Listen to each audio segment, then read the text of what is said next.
हरे राम राम राम हरे हरे, हरे कृष्ण कृष्ण कृष्ण हरे हरे, हरे राम राम राम हरे हरे, हरे कृष्ण कृष्ण कृष्ण हरे हरे। गोप्य संस्पृष्ट सलिला अंकेषु करयो पृथक् न्यस्यात्मन्यत बालस्य बीजन्यासमकुर्वत अव्याद अव्यादजोङ्घ्रिमणिमांस्तव जानु अथोरुयज्ञोच्युत कटितटं जठरं भयास्यः हृत्केशवस्तुतर ईश इनस्तु कण्ठम् विष्णुर्भुजं मुखं ईश्वरकम् चक्रेऽग्रतः सह गदो हरिरस्तु पश्चात् त्वत्पार्श्वयोर्धनुरसी मधुहाजनश्च कोणेषु शङ्क उरुगाय उपर्युपेन्द्र तार्क्ष्यक्षितौ हलधरः पुरुषः समन्तात् इन्द्रियाणि ऋषिकेशः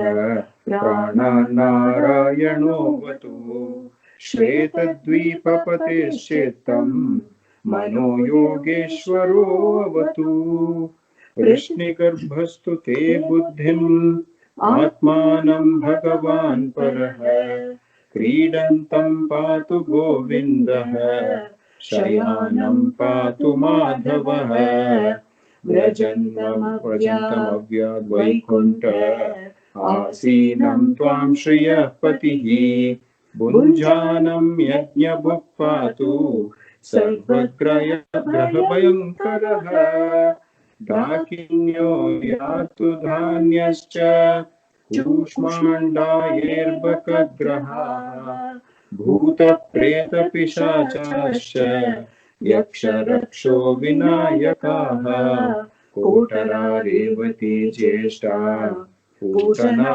मातृकादयः उन्मादाये ह्यपस्मारा देहप्राणेन्द्रियद्रुहः स्वप्नदृष्टा महोत्पाता वृद्धबालग्रहाश्च ये सर्वे नश्यन्तु ते विष्णोः नामग्रहणभीरवः श्रीशुक उवाच इति प्रणयबद्धाभिः गोपीभिः पाययित्वा सनं माता सन्न्यवेशयदात्मजम् तावन्नन्दादयो गोपा मथुराया व्रजं गताः विलोक्य पूतना देहम् बभूवुः अतिविस्मिताः नूनं बतर्षि सञ्जातो योगेशो वासमाससः स एव दृष्टो ह्युत्पातो यदाहानकदुन्दुभिः कलेवरं परशुभिः छित्त्वा तत्ते व्रजौकसः दूरे क्षिप्त्वा वयवशो न्यदहं काष्ठधिष्ठितम् दह्यमानस्य देहस्य धूमश्चागुरुसौरभः उत्थितः कृष्णनिर्भुक्त सपद्याहतमात्मनः पूतना लोकबालग्नि राक्षसी रुधिराशना जिघांसयापि हरये स्तनं दत्त्वापसद्गतिम् किं पुनः श्रद्धया भक्त्या कृष्णाय परमात्मने यच्छन् प्रियतमं किन्नु रक्तासन्मातरो यथा। Radhe Krishna, Ramkiji, with your permission, the introduction has been so mesmerizing with regard to Pundarika Vidyadhara, Vidyanidhi. I'm still shaking. If you don't mind, we will also tell the Kamvadayalum Sharanam Prajema line, just as honoring, as a prayer to him. अहो बकीयं स्तनकालकूटं जिघांसया पाययदाप्यसाध्वी लेभे गतिं दातृचितां ततोऽन्यं कं वा दयालुं शरणं व्रजेम कं वा दयालुं शरणं व्रजेम कं वा दयालुं शरणं व्रजेम कं वा दयालुं शरणं व्रजेम. Super. Should we continue? Please start. Padbhyam bhakta. पद्भ्यां भक्तहृदिस्थाभ्यां वन्द्याभ्यां लोकवन्दितैः अङ्गं यस्या समाक्रम्य भगवानपि वत्सनं यातु धान्यपि सा स्वर्गम् अवापजननी गतिं कृष्णभुक्तस्तनक्षीरा किं गावो नु मातरः पयांसि यासामपि त्वत् पुत्रस्नेहस्नुतान्यलम् भगवान् देवकी पुत्रः कैवल्याद्य किल प्रदः तासामविरतं कृष्णे कुर्वतीनां सुते क्षणम् न पुनः कल्पते राजन् संसारो ज्ञानसम्भवः कटधूमस्य सौरभ्यम् अवघ्राय व्रजौकसः किमिदं कुत एवेति वदन्तो व्रजम् आययुः ते तत्र वर्णितं गोपैः पूतनागमनादिकं श्रुत्वा तन्निधनं स्वस्ति शिशोश्चासन् सुविस्मिताः नन्दस्वपुत्रमादाय प्रेत्यागतमुदारदीः मूर्ध्न्युपाग्राय परमां मुदं लेभे कुरुद्वः य एतत् पूतना मोक्षं कृष्णस्यार्भकमद्भुतं शृणुयात् श्रद्धया मर्त्यो गोविन्दे लभते रतिम् शृणुयात् श्रद्धया मर्त्यो गोविन्दे लभते रतिम् इति श्रीमद्भागवते महापुराणे पारमहंस्यां संहितायां दशमस्कन्धे पूर्वार्धे षष्ठोऽध्यायः. श्रीहरये नमः. श्रीहरये नमः. श्रीहरये नमः. गोपिका जीवनस्मरणं Govinda Govinda. Super. Reading so well. Bhavam is the mukhya. Then you will get to enjoy. You will become rasika. Because you have the bhav. Shrunuyat shraddhaya martyo govinde labate ratim. Shrunuyat shraddhaya. I feel happy that I have such a group where I can freely say and read the scripture. Whatever comes to my mind, I can say. And people are happy to listen. I am blessed. Rohini and Yashoda are doing raksha to Krishna. Gomutrena snapayitva punargo rajasarbakam raksham chakrascha. Every part they're saying, may God in this form protect you. Indriyani Rishikesha. All your indriyas. Because Rishikesha is the one who powers the indriyas. Prana Narayano Vatu. Narayana is going to protect your breath. Sweta Dvipa Patischittam Mano Yogeshwaro Vatu. Just a few chapters ago, Krishna has said in previous Janma, I was called Prishnigarba. You remember? So they are using that name. Prishnigarbastu te buddhim atmanam bhagavan parahe. When you are playing, may Govinda protect you. Kridantam patu Govinda. And when you are sleeping, may that Madhava protect you. Shayanam patu Madhavaha. Rajantam, when you are walking here and there, this God known as Vaikuntha, let him protect you. Asinam tvam Shriyapatihi. When you are sitting, Shriyapati, because Shri is sitting on his chest, no? So that is a God who will protect you when you are sitting. Bunjanam Yajna Bhuke Patu Sarvagraha Bhayankara. All these grahas, all these problems, they come, then those are all destroyed by this god called Yajna Bhuk. Yajna Bhuk is what? That fire god takes the offerings and reaches it to the deities. Yajna Bhuk. And that offering is accepted by this god called Yajna Bhuk. All the kinds of Bhuta, Preta, Pishachas, Dakini, Yatudana, Kushmanda, Arbaka Graha, Yaksha, Raksha, Kotara, Revati, Jeta, Putana, all those all disappear. Sarve Nashyantu Te Vishnoho Namagrahana Bhiravaha.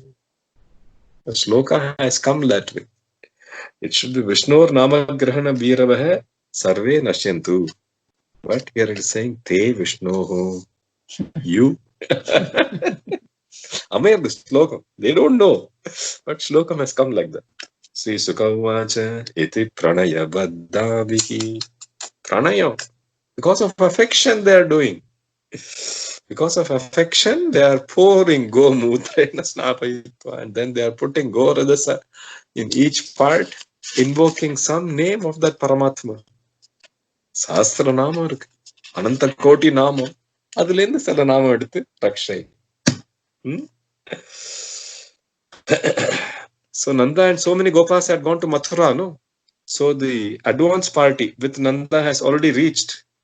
So Tavat Nanda Dayo Gopa, they have come back. Rajam Gataha. They are shocked to see the size, the original size of Putana's body. They don't have long logs, because after somebody goes in our culture, cremation, no? So they had to find some way of cremation. So they took this body of Putana. They had to split it into many parts to be able to transport it. Took it far away.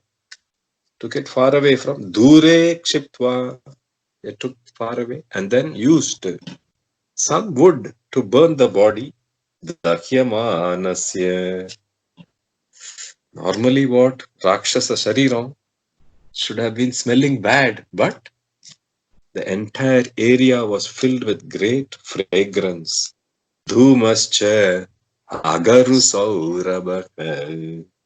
That was the indication that this Putana has reached great elevated status. Uttitaha Krishna nirbhukta sapati ahata papmanaha. And Krishna was drinking the milk, no? His feet, when children are drinking milk, mothers will know who have fed children. The children's legs, the infant's legs will move, so that leg will touch various parts of the mother's body. So, during that short time when Putana was trying to feed the poison, Krishna's soft legs has touched all her body. That was enough to give her Paramapadam.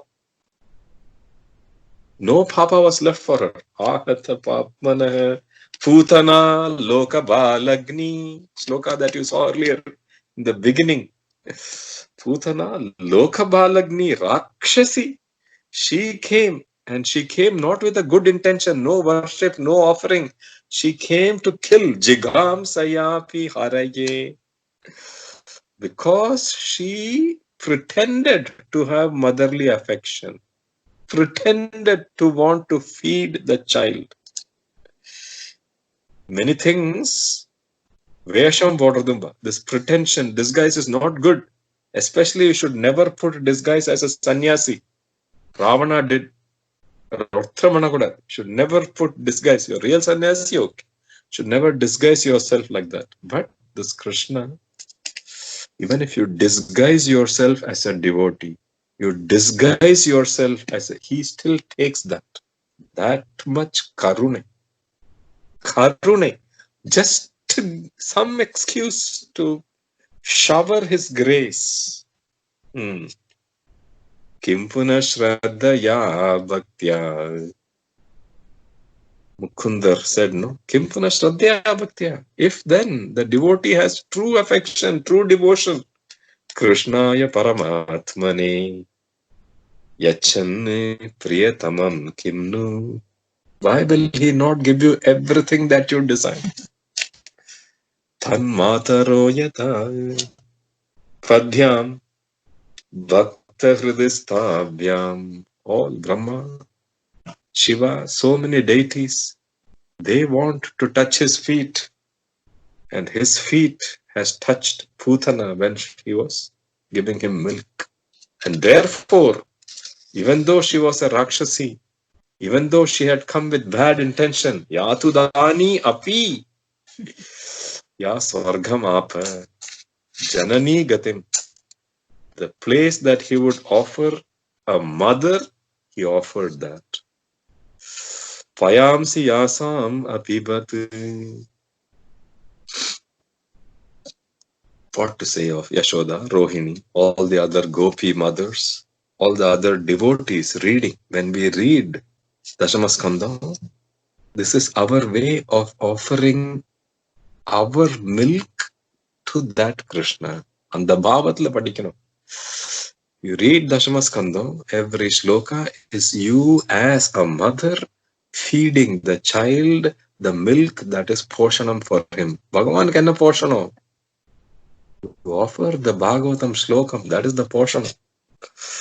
Bhagavan Devaki Putra hai, Kaivalyadi Akhila Prada hai. Kaivalya is a kind of moksha. Moksham where the jiva becomes one with the Parama, that is called Kaivalya. There are many such mokshas. That's why it says Adi. There is Salokyam, Sarupyam, Samipyam, Sayujyam. So many kinds of mokshas. All those mokshas are freely offered.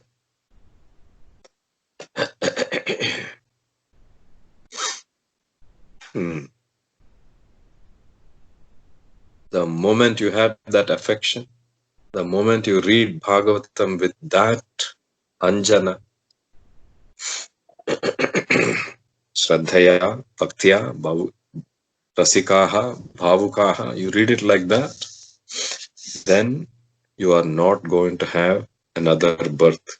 Kim na punak kalpate Rajan Kimidam. So, as this Putana's body was being burnt, such amazing fragrance, you know, there are some more people who had gone, they had some more work to finish in Mathura, they were coming, they're like wondering, Arey, itna acha fragrance kahan se aa raha hai?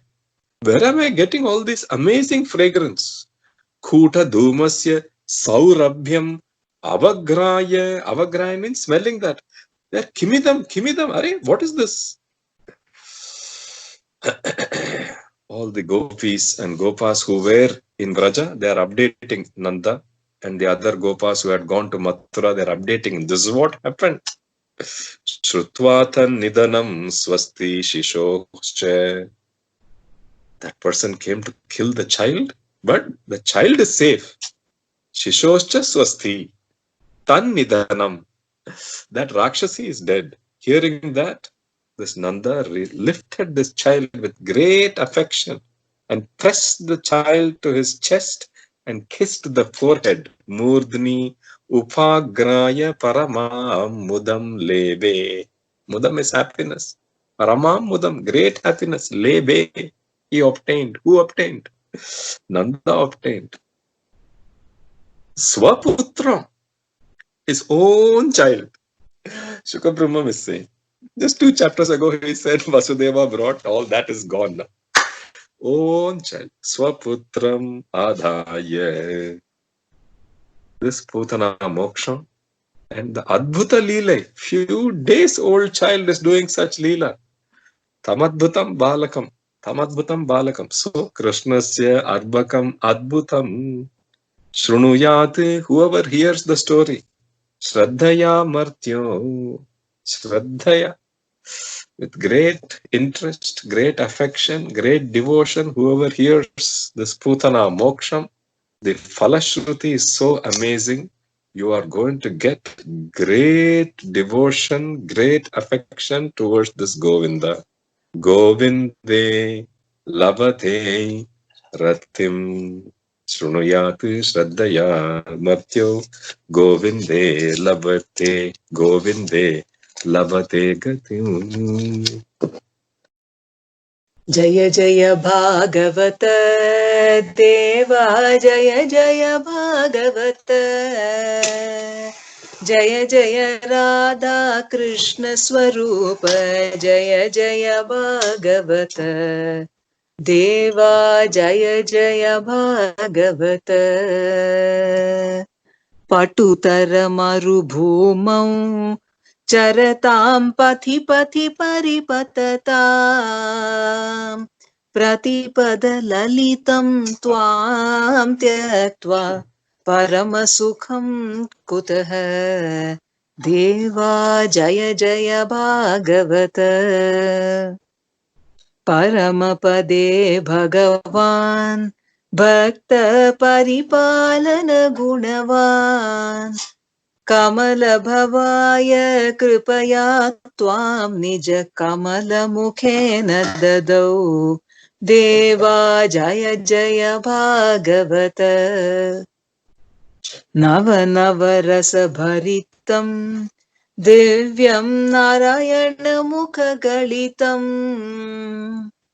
नलिनासनदेव प्रददौ नारदमुनये त्वां देवा जय जय भागवत आलोड्याखिलशास्त्रं भगवानवप्यमनःशान्तिम् आस्वाद्यातुलरसं ते शाश्वतम् आनन्दम् आप परम् देवा जय जय भागवत निगमान्ततरोर्गलितं मधुरं निरवध्यपदलसितम् निर्गुणनिष्ठो अपि श्रीशुको नित्यं पिबति त्वां देवा जय जय भागवत कलिमलहरणं त्वां श्रुत्वा कैवल्यसुखप्रदम् कृष्णप्रेमनिमग्नो राजा कृष्णपदाम्बुजमाप देवा जय जय भागवत जय जय भागवत देवा जय जय भागवत जय जय राधा कृष्ण स्वरूप जय जय भागवत देवा जय जय भागवत जय बोलो भागवत भगवान की जय प्रेमिकेन्द्र सद्गुरुनाथ महाराज की जय राधे कृष्णा।